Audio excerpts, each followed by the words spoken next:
Video recommendation. This is a Boxing Social interview with Joe Gallagher, where he opens up and goes into detail about the current situation with Callum Smith with regards to his promotional relationship with Matchroom Boxing and his broadcast relationship with Sky Sports. So, in a nutshell, it's about money. Joe Gallagher and Callum Smith are not happy about the fact that Smith, being a world champion, and in the eyes of some, certainly in Britain, he's the best 168 pounder. But yet, there are many other fighters, particularly in the United States, who are signed to Matchroom, who are getting paid a lot more than Callum Smith is getting paid. I mean, just recently, for the Gervonta Davis-Tevin Farmer fight, there are crazy amounts of money being thrown around. And when I say crazy, crazy by the standards of people in that particular weight class. And Callum Smith sees things like that and he thinks, hang on, why am I not getting paid that kind of money?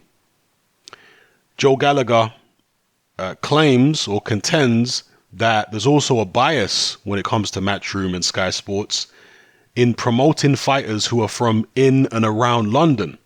So not necessarily all within the M25, but, within a stone's throw of London.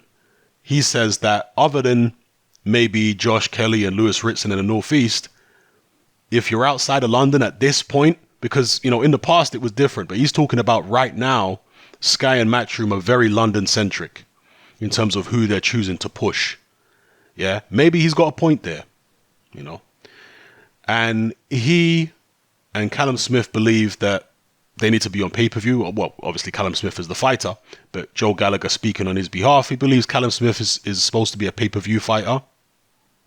And he's insinuating that Eddie Hearn and Sky keep telling him that Callum is not pay-per-view worthy just yet. And so Joe contends that it's not our job to try and make Callum pay-per-view worthy. Callum's a fighter. He gets in there and fights, and I'm his trainer. It's the job of Sky and Matchroom to push him, to make sure that he gets on all these different television shows, Soccer AM and whatever the case may be. They get commentary gigs for different Sky Sports shows, pushing him and promoting him. They're supposed to be doing that, putting out promos for Callum Smith and showing all his knockouts. And again, it's a good point by Joe Gallagher that Sky can make you into a pay-per-view star if they push you correctly. But if they're not pushing you correctly, how are you supposed to do it by yourself? But I've heard Eddie Hearn talk about this in the past. Okay, Eddie Hearn has said that he likes fighters to take matters into their own hands and to actually be active on social media and push themselves. But I've long said, right, because one thing that Joe Gallagher reveals in this video is that Callum Smith has never had a contract with Eddie Hearn. As many Matchroom fighters can also say they've never had a contract with Eddie Hearn. It's on a fight-by-fight basis. And when you're on a fight-by-fight basis with a promoter, he might not be as motivated to promote you as he would be promoting somebody that has a multi-fight contract with him.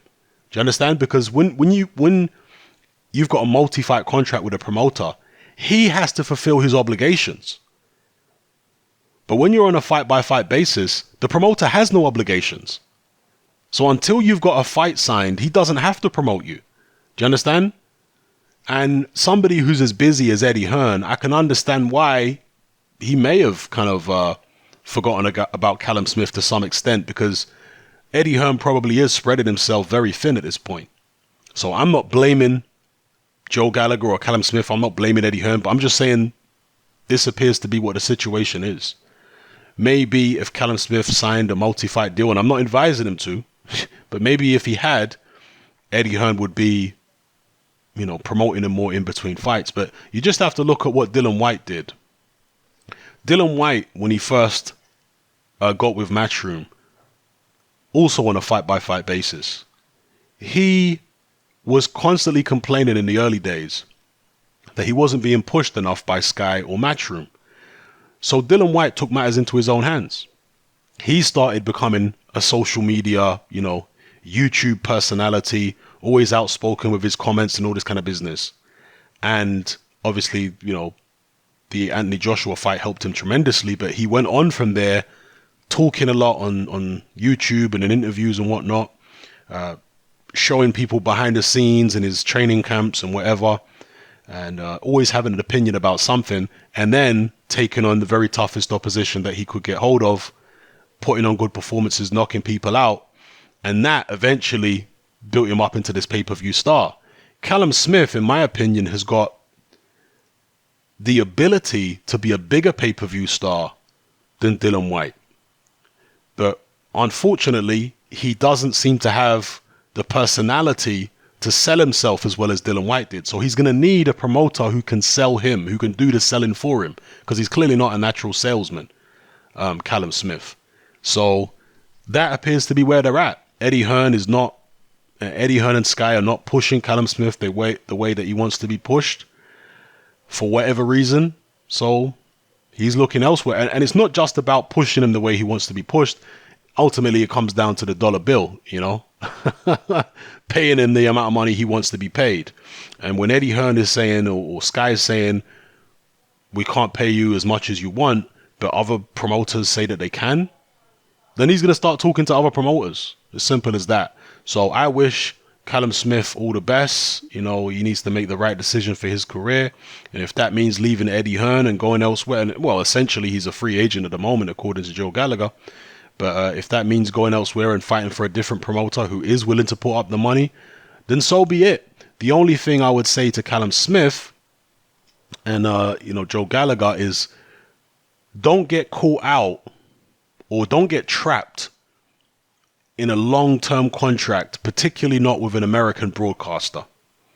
Don't do that. All right? That could end in a messy situation, because we've seen many fighters over the years get caught in these long-term contracts, and then once things go stale with that particular promoter, they can't get out of the contract, and it doesn't usually end well. So hopefully they won't get caught up in anything like that if they choose to leave Eddie Hearn.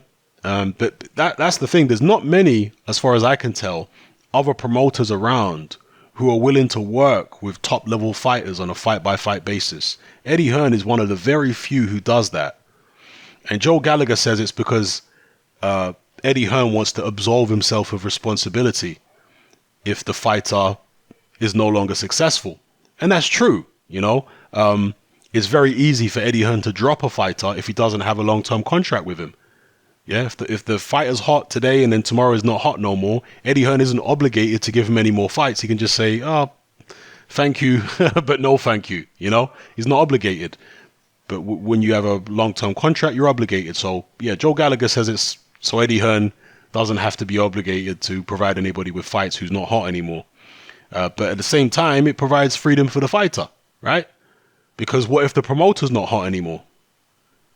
If the promoter's not hot anymore and things ain't happening for him, then you can go elsewhere. So the Eddie Hearn relationship on a fight-by-fight basis is mutually beneficial, but there's also some limitations for the fighter when he works with a promoter like that. Anyway, enough of me waffling on about the interview. Go and watch the actual interview for yourselves. It's over on Boxing Social. Very, very interesting what Joe Gallagher says. So, let me know what you think in the comment section below. It's Hearn, I'm out.